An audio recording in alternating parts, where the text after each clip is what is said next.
Recordi el que va fer. Déu meu, és probable que no me n'oblidi.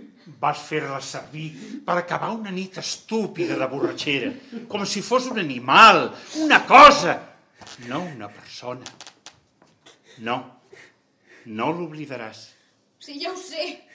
Jo vaig fer que la fessin fora de Millwards. Jo vaig començar la seva desgràcia. Vostè hi va contribuir, però no la va començar. La va començar vostè. Volia 25 xílings a la setmana, en comptes de 22 i 6 penics. Li va fer pagar un preu molt alt. I ara ella li farà pagar encara un preu més alt a vostè.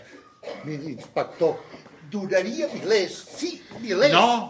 No ha d'oferir diners ara, senyor Birling.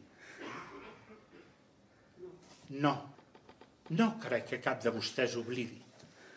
Ni aquell jove Croft, tot i que ell va donar-li una mica d'efecte i la va fer feliç una temporada.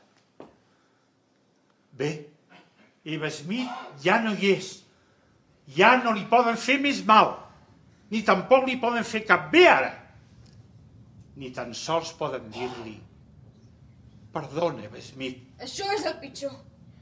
Però recordin això. S'ha mort una Eva Smith, però encara en queden milions i milions d'Eves Smith i de John Smith en les seves vides, les seves esperances i les seves pors, els seus patiments i les seves expectatives de felicitat, i es barregen amb les nostres vides, amb tot el que pensem, diem i fem. No vivim sols. Som membres d'un sol organisme. Som responsables els uns dels altres. I aviat arribarà el dia en què si els homes no aprenen aquesta lliçó, ens l'ensenyaran amb foc, amb sang i amb angoixa.